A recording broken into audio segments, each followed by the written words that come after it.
ಕತೆ ನಿಮ್ಮ ಭಾವ ಚಾನಲ್ಗೆ ಸ್ವಾಗತ. ಈ ಹೃದಯ ಗೀತೆ ನಿನಗಾಗಿ. ಸಂಚಿಕೆ 101. ಕೇಶವ್ಗೆ ನಾನು ಹಾಗೆಲ್ಲ ಮಾತಾಡಬಾರ್ದಿತ್ತು. ಶಿವ ಮತ್ತು ಅವನು ಒಳ್ಳೆ ಫ್ರೆಂಡ್ಸ್, ಅದು ಗೊತ್ತಿದ್ದು ನಾನು ಹಾಗೆಲ್ಲ ಮಾತಾಡಿದ್ದು ತಪ್ಪು. ಯೋಚಿಸುತ್ತಿದ್ದ ಶಕ್ತಿ ಮನೆಗೆ ಬಂದು ಫ್ರೆಶ್ ಆಗಿ ಕುಳಿತಿದ್ದಳು. ಮನ ಸ್ವಲ್ಪ ಶಾಂತವಾಗಿತ್ತು, ಕೋಪ ಕಡಿಮೆಯಾಗಿತ್ತು. ಈಗ ತಾನಂದಿದ್ದ ಮಾತಿನ ಅರಿವಾಗಿತ್ತವಳಿಗೆ. ಶಾರದಮ್ಮ ಟೀ ಮಾಡಿ ಕೊಟ್ಟಿದ್ದರು. ಕುಡಿದು ಎಲ್ಲರ ಜೊತೆ ಮಾತಿಗಿಳಿದವಳ ತಲೆಯಲ್ಲಿ ಕೇಶವನ ಮೇಲೆ ತಾನು ರೇಗಾಡಿದ್ದೇ ಇತ್ತು. ಶಿವ ತನ್ನ ಮೇಲೆ ರೇಗಿದ್ದರ ಕೋಪವಿರಲಿಲ್ಲ ಅವಳಿಗೆ. ತಪ್ಪು ಮಾತನಾಡಿದ್ದಳಲ್ಲ ತಾನೇ. 1 ನಿಮಿಷ ಬಂದೆ ಎಂದವಳು ಟೀ ಕಪ್ ಟೇಬಲ್ ಮೇಲಿಟ್ಟು ಕೋಣೆಗೆ ನಡೆದು ಫೋನ್ ಹಿಡಿದವಳು ಕೇಶವನಿಗೆ ಕರೆ ಮಾಡಿದಳು. ಶಿವ, ಶಕ್ತಿ ಕಾಲ್ ಮಾಡ್ತಿದ್ದಾಳೆ. ಮೇ ಬಿ ನಿನ್ನ ಜೊತೆ ಮಾತಾಡೋದಕ್ಕೆ ಇರಬೇಕು. ನೀನು ಫೋನ್ ಮನೆಯಲ್ಲಿ ಬಿಟ್ಟು ಬಂದಿದೆಯಲ್ಲ ಎಂದ ಕೇಶವ ರಿಂಗಾಗುತ್ತಿದ್ದ ಫೋನನ್ನು ಶಿವನ ಕೈಗಿಟ್ಟ. ತಾನೇ ರಿಸೀವ್ ಮಾಡಲು ಅವನಿಗೇನೋ ಹಿಂಜರಿಕೆ ಆಗಿದ್ದಂತೂ ನಿಜವೇ. ಕೇಶವನ ಜೊತೆ ಇದ್ದೀನಿ ಶಕ್ತಿ, ಬರ್ತೀನಿ ಮನೆಗೆ ಎಂದ ಶಿವ ತನ್ನ ಬಗ್ಗೆ ಕೇಳಲು ಕರೆ ಮಾಡಿರುವಳೆಂದುಕೊಂಡು. ಕೇಶವನ ಕೈಗೆ ಫೋನ್ ಕೊಡು ಎಂದ ಶಕ್ತಿಯ ಮಾತಿಗೆ ಕೇಶವನ ಮುಂದೆ ಫೋನ್ ಹಿಡಿದ ಶಿವ ಸ್ಪೀಕರ್ ಆನ್ ಮಾಡಿ ನಿನ್ನ ಜೊತೆ ಮಾತಾಡಬೇಕಂತೆ ಎಂದ. ಹೇಳು ಶಕ್ತಿ ಎಂದ ಕೇಶವನ ಧ್ವನಿಯಲ್ಲಿ ಏನೂ ವ್ಯತ್ಯಾಸವಿಲ್ಲ. ಪಕ್ಕದಲ್ಲಿ ಶಿವ ಇದ್ದಿದ್ದರಿಂದ ತನಗಾದ ಬೇಸರ ತೋರಿಸಿಕೊಳ್ಳಲಿಲ್ಲ ಅವ. I am very sorry Keshav, ನಾನು ನಿನಗೆ ಆಸ್ಪತ್ರೆಯಲ್ಲಿ ಹಾಗೆಲ್ಲ ಮಾತಾಡಬಾರ್ದಿತ್ತು. ಶಿವ ನೀನು ಒಳ್ಳೆ ಫ್ರೆಂಡ್ಸ್, ಜೊತೆಗೆ ಒಬ್ಬರನ್ನೊಬ್ಬರು ಬಿಟ್ಟಿರೋದಿಲ್ಲ ಅಂತ ನನಗೆ ಗೊತ್ತೇ ಇದೆ. ನೀನು ಕಷ್ಟದಲ್ಲಿರುವಾಗ ಅವನ ಸಹಾಯಕ್ಕೆ ಬರದೆ ಇನ್ಯಾರು ಬರಬೇಕು? ನಾನು ಅವನಿಗೆ ಫ್ರ್ಯಾಕ್ಚರ್ ಆಗಿದ್ದಕ್ಕೆ ಟೆನ್ಷನ್ನಲ್ಲಿದ್ದೆ, ಅದಕ್ಕೆ ಹಾಗೆಲ್ಲ ಮಾತಾಡಿಬಿಟ್ಟೆ. Very sorry Keshav. ಪಶ್ಚಾತ್ತಾಪ ಅವಳ ಬಾಯಿಂದ ಕ್ಷಮೆ ಕೇಳಿಸಿತ್ತು. ಅವಳ ಮಾತು ಕೇಳಿದ ಕೇಶವ ಶಿವನ ಮುಖ ನೋಡಿದ. ಶಿವ ಮುಗುಳ್ನಕ್ಕ. ಇಟ್ಸ್ ಓಕೆ ಶಕ್ತಿ, ನನಗೆ ಅರ್ಥ ಆಗುತ್ತೆ ನಿನ್ನ ಟೆನ್ಷನ್.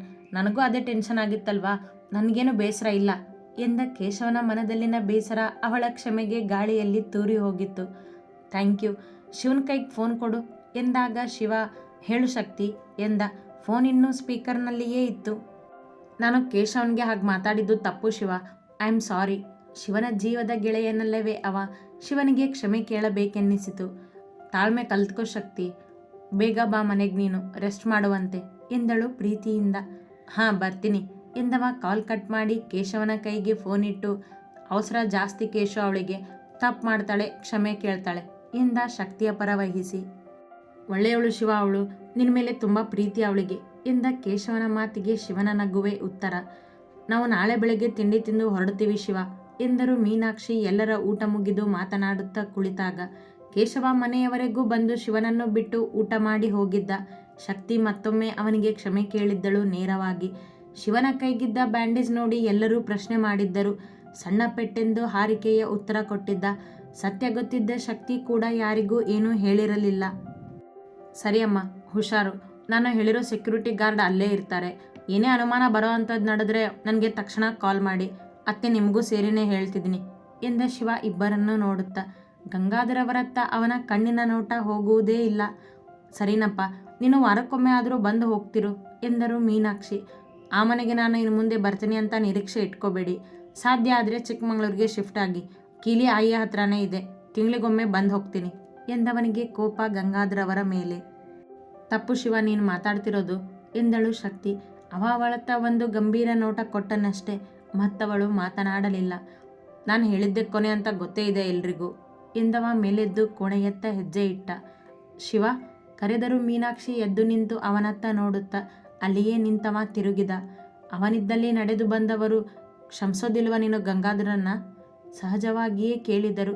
ಗಂಗಾಧರವರು ಶಿವನಿಂದ ದೂರವಿದ್ದು ನೋವು ಅನುಭವಿಸುವುದನ್ನು ಕಂಡಿದ್ದರು. ಹಾಗಾಗಿ ಒಂದು ಸಾರಿ ಶಿವನ ಜೊತೆ ಮಾತನಾಡಲು ಪ್ರಯತ್ನಿಸಿದರು.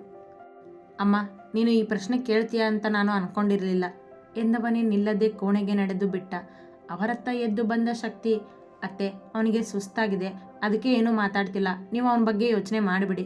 ಅರ್ಧ ಸರಿ ಹೋಗಿದೆ, ಸ್ವಲ್ಪ ದಿನದಲ್ಲಿ ಎಲ್ಲನೂ ಸರಿ ಹೋಗುತ್ತೆ ಎಂದು ಅವರನ್ನು ಸಮಾಧಾನಿಸಿದವಳು ಕೋಣೆಗೆ ನಡೆದಿದ್ದಳು. ಶರ್ಟ್ ಬಿಚ್ಚಿ ಬೆನ್ನು ಮೇಲೆ ಮಾಡಿ ಮಲಗಿದವನಿಗೆ ಮೈಕೈ ನೋವು ಜೊತೆಗೆ ಬೆನ್ನು ನೋವಿತ್ತು. ಮೀನಾಕ್ಷಿಯವರ ಮಾತು ಮನದಲ್ಲಿತ್ತು. ಏನೇ ಆದರೂ ಜೊತೆಗೆ ತೀರ್ಮಾನ ತಗೊಳ್ಳೋಣ ಅಂತ ಮಾತು ಕೊಡೋದು, ನಾನು ಹೇಳಿದ್ದೆ ಕೊನೆ ಅಂತ ಕಣ್ಣಲ್ಲೇ ಎಲ್ಲರ ಬಾಯಿ ಮುಚ್ಚಿಸೋದು. ಅವನಿಗೆ ಕೇಳುವಂತೆ ಎಂದವಳು ಕೋಣೆಯ ಬಾಗಿಲು ಹಾಕಿ ಬಾತ್ರೂಮಿಗೆ ನಡೆದಳು. ಅವಳಿಗೂ ಅವನ ನಿರ್ಧಾರ ಸರಿ ಎನ್ನಿಸಿತ್ತು ಅವರೆಲ್ಲ ಊರಿಗೆ ಹೋಗುವ ವಿಷಯದಲ್ಲಿ. ಇನ್ನು ಗಂಗಾಧರವರ ವಿಷಯದಲ್ಲಿ ತಾನು ಮಾತನಾಡದೆ ಇರುವುದೇ ಸರಿ ಎಂದುಕೊಂಡಿದ್ದಳು. ಹಾಗಾಗಿ ವಾದಕ್ಕಿಳಿದಿರಲಿಲ್ಲ ಅವಳು ಅವನ ಜೊತೆ. ಬಟ್ಟೆ ಬದಲಾಯಿಸಿ ಬಂದವಳು ಅವನತ್ತ ಬಂದು ನಿಂತು ಅವನನ್ನೇ ನೋಡಿದಳು. ಅವ ಮಲಗಿಯೇ ಇದ್ದ. ಅವನ ಬೆನ್ನು ಇನ್ನೂ ಕೆಂಪಾಗಿಯೇ ಇತ್ತು. ಡಾಕ್ಟರ್ ಕೊಟ್ಟಿದ್ದ ಮಾತ್ರೆಯ ಜೊತೆ ಗ್ಲಾಸ್ಗೆ ನೀರು ಸುರಿದು ಅವನ ಪಕ್ಕದಲ್ಲಿ ಕುಳಿತವಳು, ಮಾತ್ರೆ ತಗೋ ಎದ್ದೇಳು ಎಂದಾಗ ಅವ ಹಾಗೆಯೇ ಇದ್ದ ಇನ್ನು. ನೀನು ಮಲಗಿಲ್ಲ ಅಂತ ಗೊತ್ತು ಶಿವ, ಎದ್ದೇಳು ಎಂದಾಗ ಅವಳತ್ತ ತಿರುಗಿದವ, ಏನೇ ನಿಂದು ಎಂದ ಅವಳು ತನಗೆ ಕಾಡುತ್ತಿದ್ದಾಳೇನೋ ಎಂಬಂತೆ. ಮಾತ್ರೆ ತಗೋ, ಬೆನ್ನಿಗೆ ಔಷಧಿ ಹಚ್ತೇನೆ, ಮಲಗುವಂತೆ ಎಂದು ಅವನನ್ನೇ ನೋಡಿದಳು. ಅವಳ ಮೊಗದಲ್ಲಿ ಸಣ್ಣ ಕೋಪ ಇಣುಕಿತ್ತು. ಎದ್ದು ಕುಳಿತವ ಅವಳು ಕೊಟ್ಟ ಮಾತ್ರೆ ತೆಗೆದುಕೊಂಡು ಮತ್ತೆ ಬಿದ್ದ ಹಾಸಿಗೆಗೆ. ಮುಲಾಮು ಹಿಡಿದವಳು ಕೆಂಪಾದ ಅವನ ಬೆನ್ನು ನೋಡಿ ಒಮ್ಮೆ ತನ್ನ ಬೆಚ್ಚನೆಯ ಕೈಯಿಂದ ಸವರಿದಳು ಹಚ್ಚುವ ಮೊದಲು. ಮನವದ್ದಾಡಿ ಸಂಕಟ ಪಡುತ್ತಿತ್ತು ಅವನಿಗಾದ ಗಾಯ ನೋಡಿ. ಯಾಕೆ ಸಪ್ಲೈಯರ್ ಹೆಂಡ್ತಿ ಎಂದ ಅವಳತ್ತ ಮುಖ ಮಾಡಿ ಮಲಗಿ. ತುಂಬ ನೋವಾಗ್ತಿದೆ ಅಲ್ವಾ ನಿನಗೆ ಕೇಳಿದಳು ಸಣ್ಣ ಧ್ವನಿಯಲ್ಲಿ. ಅವಳ ಬೇಸರದ ಮುಖ ನೋಡಿ ಅವಳ ಕೆನ್ನೆಗೆ ಕೈ ಹಿಡಿದವ. ಇಲ್ಲ ಎಂದ ಸಣ್ಣ ಮುಗುಳ್ನಗೆಯೊಂದಿಗೆ. ಅವಳ ಸಮಾಧಾನಕ್ಕೆ ನೋವಿತ್ತವನಿಗೆ, ಅವಳ ಕಾಳಜಿಗೆ ಸೋತಿದ್ದನಷ್ಟೆ. ತುಂಬ ಸುಳ್ಳು ಹೇಳ್ತೀಯ ನೀನು ಎಂದವಳು ಗಾಯಕ್ಕೆ ಮುಲಾಮ್ ಸವರಿದಳು. ಅವ ಮಾತನಾಡಲಿಲ್ಲ. ಲೈಟ್ ಆರಿಸಿ ಪಕ್ಕಕ್ಕೆ ಮಲಗಿದವಳು ಅವನನ್ನೇ ನೋಡಿದಳು. ನೋವಿಗೆ ಔಷಧಿ ಮುಲಾಮು ಅಂತ ಬೇಕಿರಲಿಲ್ಲ ಸಪ್ಲೈಯರ್ ಹೆಂಡ್ತಿ ಎಂದವ ಅವಳ ಕೊರಳಲ್ಲಿ ತನ್ನ ಕೈ ಇಟ್ಟ. ಯಾಕೆ ಅವನತ್ತ ಕಣ್ಣಷ್ಟೇ ತಿರುಗಿಸಿ ಕೇಳಿದಳು. ನೋವಿಗೆಲ್ಲ ಔಷಧಿ ನಿನ್ನ ಹತ್ರನೇ ಇದೆ, ಅದು ನಿನಗೆ ಚೆನ್ನಾಗಿ ಗೊತ್ತಲ್ಲ ಕಾಡುತ್ತಿದ್ದ ಬೇಕೆಂದೇ ಅವಳ ಬೇಸರ ಮರೆಸಲು. ಏನು ಅವನ ಮಾತು ಅರ್ಥವಾಗದೆ ಕೇಳಿದಳು. ಅವಳ ಕೊರಳಲ್ಲಿನ ಕೈ ತೆಗೆದು ಅವಳ ತುಟಿ ಸವರಿದ. ಇಡಿಯಟ್ ಎಂದಳು ಅವನ ಕೈಗೊಂದು ಸಣ್ಣ ಪೆಟ್ಟು ಕೊಟ್ಟು. ಇರೋದನ್ನ ಹೇಳಿದರೆ ಅರ್ಥ ಆಗೋದಿಲ್ವಲ್ಲ ನಿನಗೆ ಎಂದವ ತಲೆಗೆ ಕೈ ಕೊಟ್ಟು ಅವಳತ್ತ ತಿರುಗಿದ. ಔಷಧಿ ಹಚ್ಚಿದ್ದೀನಿ, ಬೆನ್ ಮೇಲೆ ಮಾಡಿ ಮಲಗು ಎಂದಳು ಅವನ ಕೈ ತನ್ನ ಎದೆಯ ಮೇಲೆ ಇಟ್ಟುಕೊಂಡು. ಹೀಗೂ ಮಲಗಬಹುದಲ್ಲ ಎಂದವ ಅವಳ ಕೊರಳಲ್ಲಿ ತನ್ನ ಮುಖವಿಟ್ಟು ಬಾಗಿದ ಅವಳ ಮೇಲೆ. ಶಿವ ಎಂದವಳಿಗೆ ನಾಚಿಕೆ. ಎಂದವ ತನ್ನ ದರಗಳನ್ನು ಅವಳ ಕುತ್ತಿಗೆಗೆ ಸೋಕಿಸುತ್ತಿದ್ದ.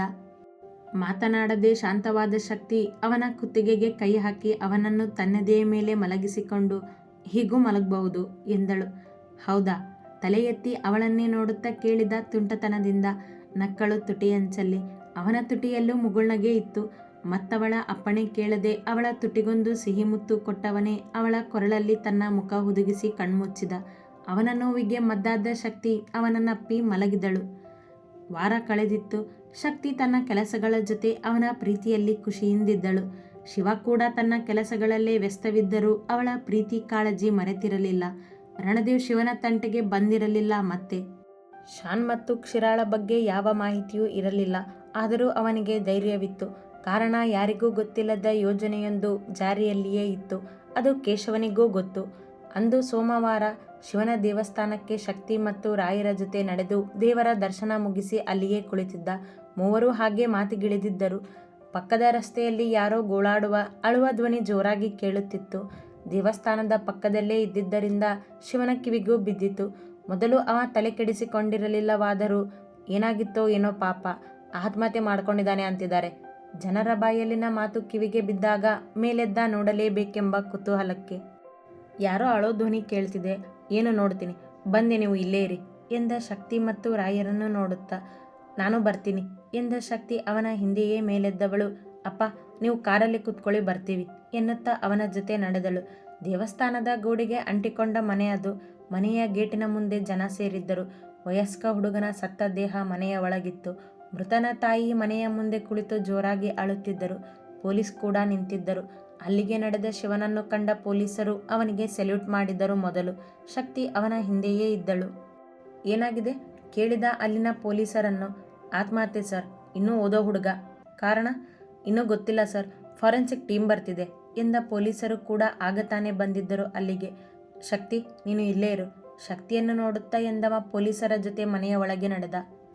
ಕೋಣೆಯ ಬೆಡ್ ಮೇಲೆ ಕಣ್ತೆಗೆದು ಬಿದ್ದಿದ್ದ ಹುಡುಗನ ಪ್ರಾಣ ತಡರಾತ್ರಿಯೇ ಹಾರಿ ಹೋಗಿತ್ತು. ಶವದ ಬಳಿ ನಡೆದ ಶಿವ ಒಮ್ಮೆ ಎಲ್ಲವನ್ನೂ ನೋಡಿ ಕೋಣೆಯನ್ನು ಪರೀಕ್ಷಿಸಿದ. ಏನೋ ಗೊತ್ತಾಗಲಿಲ್ಲ ಅವನಿಗೂ. ಆತ್ಮಹತ್ಯೆ ಮಾಡಿಕೊಂಡಿದ್ದು ಹೇಗೆ ಅಂತನೂ ತಿಳಿಯಲಿಲ್ಲ. ಮತ್ತೆ ಶವದ ಮುಂದೆ ಬಂದವ ಚಾಚಿ ಬಿದ್ದಿದ್ದ ಕೈ ನೋಡಿದ. ಏನೋ ಅನುಮಾನ ಮೂಡಿತು. ಬಾಗಿ ಕೈ ಬೆರಳುಗಳ ವಾಸನೆ ನೋಡಿದವನೇ ಪೊಲೀಸರತ್ತ ತಿರುಗಿ, it's drug, I think overdose ಆಗಿದೆ ಎಂದವನೇ ಇತ್ತ ಬಂದು, ಎಲ್ಲ ಪ್ರೊಸೀಜರ್ ಮುಗಿಸಿ ಈ ಕೇಸ್ನ ನಾನೇ ಹ್ಯಾಂಡಲ್ ಮಾಡ್ತೀನಿ, ಪರ್ಮಿಷನ್ ನಾನೇ ತಗೋತೀನಿ ಎಂದವ ಮನೆಯಿಂದ ಹೊರಬಂದು ಶಕ್ತಿಯತ್ತ ನಡೆದ. ಏನಾಗಿದೆ ಕೇಳಿದಳು ತಿಳಿಯಲು. ಸುತ್ತ ಜನ ನೋಡಿದವ ಅವಳ ಕೈ ಹಿಡಿದು ದೇವಸ್ಥಾನದತ್ತ ಬಂದ. ರಾಯರು ಕಾರಿನ ಬಳಿ ನಿಂತಿದ್ದರು. ನಡಿ ಮನೆಗೆ ಹೋಗೋಣ ಎನ್ನುತ್ತಾ ತಾನೇ ಡ್ರೈವರ್ ಸೀಟಿನಲ್ಲಿ ಕುಳಿತ. ಏನಾಯ್ತು ಶಿವ? ರಾಯರು ಕೇಳಿದರು. ಏನಾಗಿದೆ ಅಂತ ಹೇಳು ಮೊದಲು.